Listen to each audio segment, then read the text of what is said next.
If building credibility is at the tippity top of your list for why you launched your podcast, you need to make sure that there's not 3 mistakes that you're making. Because I hear from podcasters all the time who want to build credibility, but who are time and again making these same 3 mistakes. The good news, they're wildly fixable and totally free. Welcome to the More Profitable Podcast with Stacey Harris. I'm Stacey, and this is the spot to learn more about the strategies, tactics, and tools you need to build your more profitable podcast. My team and I work every day with podcasters like you to shift shows from frustrating time sucks to productive members of your sales team, because your show should be built to generate and convert leads. So let's get into it.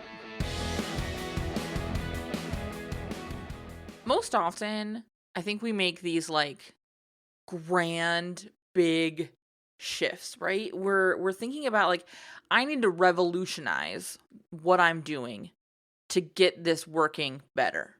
And especially if you're sitting in a season where you're deep in evaluation, maybe the last quarter or the last 2 quarters of the last year hasn't gone the way you wanted to. Maybe your life has changed and you want to be looking at speaking to a different audience or working a different kind of hours or interacting with your clients in a new way. And so we make these big, massive shifts. We revolutionize our business. And I want to challenge you to instead look at where you can make those 1% changes. And for a lot of the podcasters who I sit down with and I talk to specifically in podcast strategy intensives, I'm going to be honest, that's where this comes up the most. I'm talking through with them this desire for their show to help them build credibility and generate sales in their business. Because, it's what we do. And so often when I go in and I audit their shows and I go in and I listen to the episodes that they think are representing them best, they're making at least one, if not all 3 of the mistakes we're going to talk through today. Here's what I love about these mistakes, though. They're wildly fixable. These are the 1% changes that get you big results. So if you're sitting in one of those seasons where you're evaluating your marketing and you're looking at, is this something worth doing?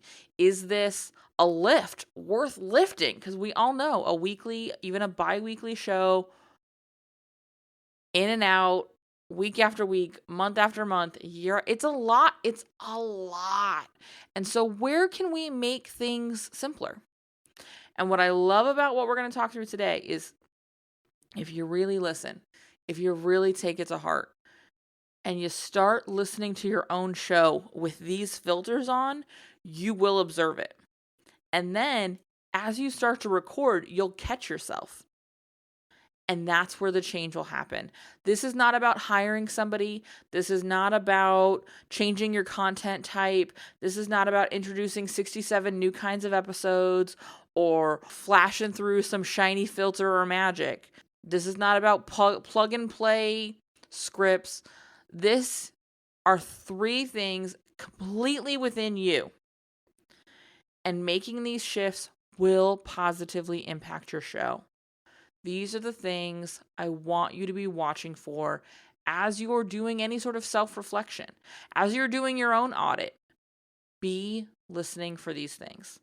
Before we get into them, because this is all possible inside of you, because this isn't a thing where like you book a call with me and we figure this out together. This is a you thing. Because of that, I want to remind you, a great place to get additional questions answered as you're moving through this, if you are struggling with how you do any one of these things, a great place to get those questions answered, because if you have it, I guarantee you someone else does, is the podcast newsroom. We are answering questions over there twice a month. They are all listener submitted questions. So these are the questions you and podcasters like you have. Make sure you are subscribed to that feed. Podcastnewsroom.com is the place to get your feed set up. And remember, you can submit a question absolutely anytime at uncommonlymore.com/AMA. Okay? That's a really solid resource to get your questions answered and get answers to questions that maybe you haven't even thought to ask yet. That's one of the things I really love about it, and one of the reasons I've made it public instead of just like answering questions via email, is oftentimes you haven't gotten to that yet in your thought process, or you haven't had that perspective or that experience yet. So hearing the questions from other folks, and of course how I answer them, can be really helpful for you. All right, let's dig into number 1, because I think it is the biggest and frankly the least comfortable one to address. And that's, you're not owning your expertise. This is absolutely killing your credibility, and it looks like a couple of things. How this presents can look different, but ultimately it comes down to not owning your expertise. I think most commonly the way I see this present is a whole lot of talking about what other people do. And so that could be having lots of guests on that are mostly coming in via pitch and are not in line with who your audience is, where your audience is at, or how you support your audience in the work that you do with them. We have a question coming out, and I'm trying to think through when this comes out and when that. I think that episode will have released before this one comes out, so make sure you check out the podcast newsroom. We talked about guests over there, and the 2 types of guests that we can have that are actually going to help you build credibility, that are actually going to help you generate sales in your business.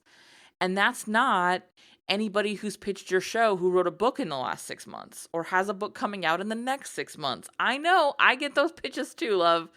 And they're not at all in any way helping you build credibility, because every time you have one of these guests on, you're getting a little further away from owning your expertise. The other way this shows up is twofold for me. It's creating content that is built for colleagues and not clients. And this can often come from kind of a proving place. I need to use jargon because it's what makes me sound smart. That's not me owning my expertise, because owning my expertise is about making this accessible to the people who are going to hire me. And that does not mean we are teaching them everything we know. That's also coming from a proving energy. But what it is doing is highlighting for them the concepts and the steps and the ideas and the mindsets and the beliefs and the philosophies that go into our work and our expertise, and how those perspectives support this result. Because I know as an expert, I can help you get XYZ when I help you understand ABC. And any expert really owning their expertise can do this. This is about making things not simple, not easy. Again, this is not about dumbing this down, but what it does mean is making it matter to me. And until you can give someone a clear look at the process and the outcome, you can't do that.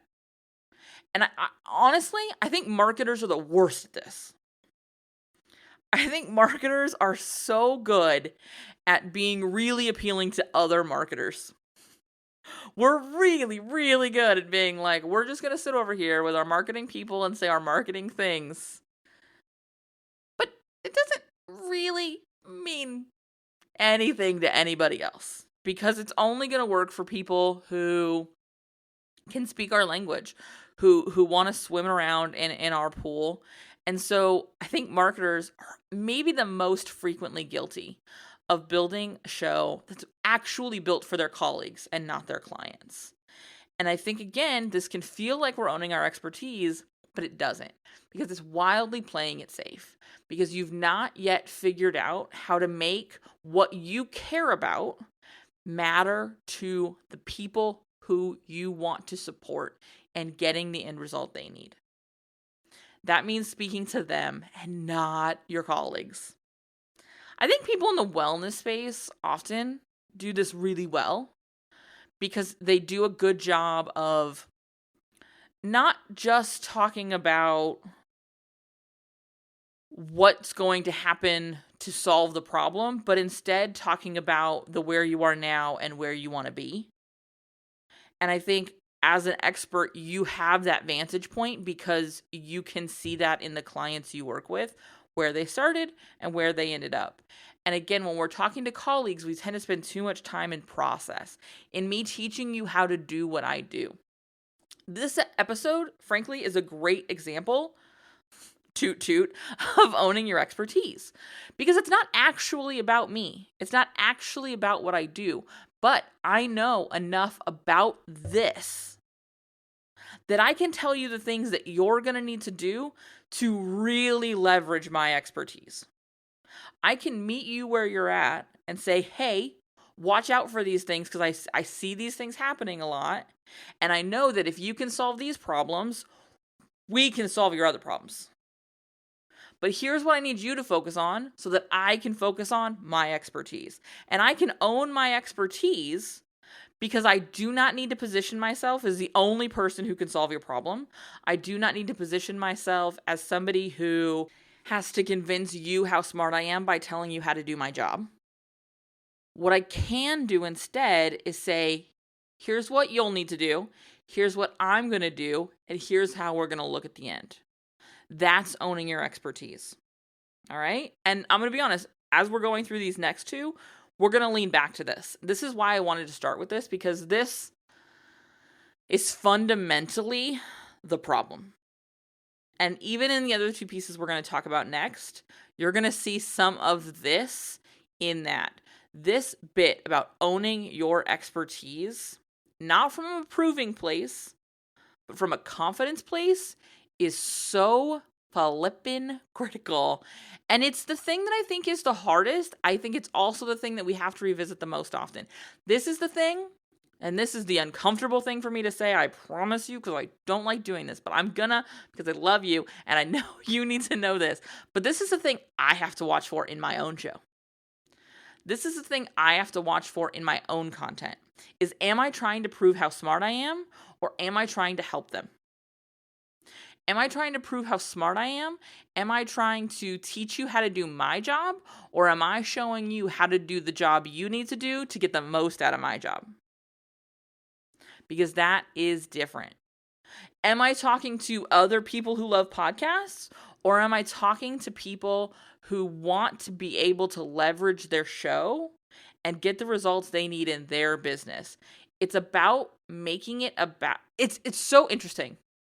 And I know I didn't finish that thought, but it's so interesting because I think that owning your expertise feels like shining the spotlight on yourself, when in reality, owning your expertise is much more about a confidence and an understanding that you are the expert and that anything you present to somebody with that confidence further establishes that expertise. I know I'm the expert. I don't need to prove it to you. And in knowing that I am the expert and stepping out of proving that to you and instead just modeling it for you in delivering, that's how you own your expertise. It cannot come from proving. It has to come from understanding. It has to be interwoven in everything you do. It has to be the foundation. I want to, again, go into what's next because this is going to tie into this ownership of your expertise. And that's really owning your piece of expertise. I think when we come from the proving energy, instead of this confidence energy, we make this next mistake. And that's trying to talk to everyone about how to do everything. We talk about podcasting here. We talk specifically about building a podcast that converts clients into your business. We specifically talk about business owners, service and info-based business owners, using their show to model their expertise and convert clients. That's niche, baby. I'm not building podcasts for people who want to build 6- and 7-figure affiliate and sponsorship-based businesses. So even inside of podcasting, we're tighter than that. I'm not talking to business owners who want to model their expertise on TikTok or convert clients from Threads. I'm talking about marketing here, but it's much more narrow than that. I'm not talking to business owners trying to sell 800 $4 products. I'm not talking to, honestly, most of our clients don't have physical products. We have a couple of clients who have a physical product in the sense that they have a book or they have like merch of some kind that they share, generally tied back, like planners or journals tied back to the work they do. But that's not the core of their business. That is a component of the services or consulting or coaching that they do. And so when you're looking at your expertise and then you're looking at your show, is your podcast representative of your expertise or what anyone in the general area of your expertise might want to know? This could look like having a ton of guests on. I see this a lot in business coaches. Full disclosure. I see this a lot in business coaches because often I'll find a business coach who is an absolute expert at helping a established business owner move from sort of that startup phase or even growth phase and into really stabilizing and then scaling in a meaningful way their business. But they're talking on their podcasts about absolutely anything business related.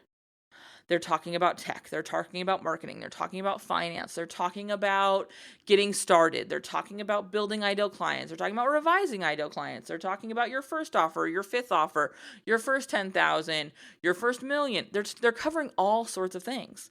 And when you talk to everyone about everything, then it's never going to become clear to the listener how you help, what your expertise is, how I, as a listener and as a potential client, can leverage that expertise to get the results I need.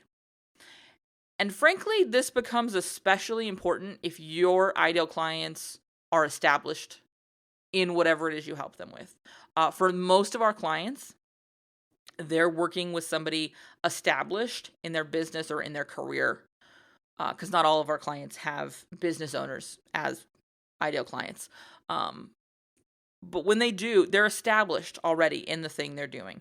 Most of our clients are offering high value, longer term work. And so for them to spend a bunch of time talking to and about things that are only going to appeal to somebody brand new to that space is undermining their own credibility, is not them owning their expertise. See, I told you these next two were going to tie into that first one. It's really coming down to that. And so I want you to be honest with yourself. Am I talking about what I need to talk about right now to move who I want to move from A to B, from problem to solution? Or am I talking around what I need to be talking about? Am I talking around what they need to know? A great example of this for me would be if I brought on somebody to talk about email marketing or social media marketing, or I started talking about TikTok content or short form content in some way. No, we talk about long form content here. Now, if you figure out this step, a lot of those short form steps become easier. I'll be honest with you. But we talk about long form content here. We talk about long form content for folks who are using that long form content like you and I are to move somebody from unaware and in their problem to aware and in their problem to aware and with their problem solved. That's what we're looking to do through finding us, through listening to us, and through converting into our offers. That's the process we need to be taking. And so that's what I'm going to be talking about here. Not how do I get 1,000 followers on TikTok?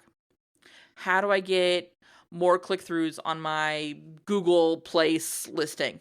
Whatever the case may be, right? The third piece of this, and where I want to wrap us up with, is you're not telling them what's next. You're not making the offer. Because they're not the experts. They don't know what's next. That's why they clicked play. Because they're looking to solve a problem. And when you don't tell them what happens after you deliver on the podcast promise that was your episode title, when you don't tell them, here's your next step, you are hurting your credibility because you are no longer a trusted source to navigate me through this problem and to my solution, because you just kind of got me moving and then left me here. It would be like if you went on a guided hike and we got halfway up the mountain and then your guide left. All right, figure it out. What are you going to do? Are you going to keep going up the mountain unguided and hope you land somewhere near the top and see whatever it was you went there to see? Or are you going to turn around and go right back down the mountain, go right back to your car, turn your car on and leave? When we don't tell them what's next, we only take them halfway up the mountain. We are not solving problems with podcast episodes. Frankly, it's not possible. You may move them in the direction of a solution. You may act like Tylenol and solve the symptom, manage the symptom, but you're not solving problems. Tylenol is not curing your back pain.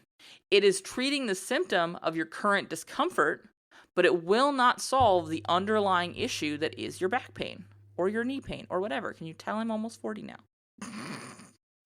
I want you to be really clear from the moment you hit record where they are now and where they're going next. Because if you don't know that, neither do they. It is imperative that we tell them what's next. And again, and I'm bringing it back again, I'm just like, I told you this was going to happen. This is a critical piece of owning your expertise because experts know what's next. And if you don't know what's next, you've got to solve that problem within yourself and your own business. This is why when we sit down for podcast strategy intensives or with our quarterly production calls with our clients, I'm asking you, what are we selling? We start with what's next and then we build the content. Because then it's really, really simple for us to give them that next step. Your next step is let's book a podcast strategy intensive. Let's sit down, let's spend some time together, and let's map out content that puts you in a position to own your expertise and move your listener into what's next. We've got a couple spots left open for the next couple of months. Head on over to uncommonlymore.com/intensive. You can now book your call right there. You do not have to have a call with me first. You can grab your spot on the calendar and be ready to go. If you do want to talk to me, maybe you're not sure if an intensive is right, maybe you're considering production or whatever, there's an opportunity on that same page to book a call with me. Absolutely free, no obligation. We can decide what's next for you together. Because again, I'm an expert and I know what's next, even when I'm not what's next. All right, uncommonlymore.com/intensive. Get the calls with me booked either for your intensive or to figure out what's next for you. All right. I will see you right back here next week. Thanks so much for listening to the show. Remember that content consumption does not make changes. So commit to doing something from today's episode. Maybe it's taking action on what we talked about. Maybe it's reaching out to me and learning more about podcast strategy intensives or what podcast production looks like with our team. All of that is over at uncommonlymore.com. And if you haven't yet signed up for the podcast newsroom, I want to remind you that is a great next step. If you're not really sure what comes next, hang out over there. Get those exclusive private episodes. That's over at podcastnewsroom.com. And the last favor I will ask, because social proof is endlessly important for sure, is to leave a rating or review for the show. If you go to ratethispodcast.com/more, that's the easiest way to do it. But I would love to hear what you thought of the show, what you think of the show, and if the show has been helpful for you. I can't wait to chat with you. So this is just the start of the conversation. Reach out so we can keep it going. Talk soon.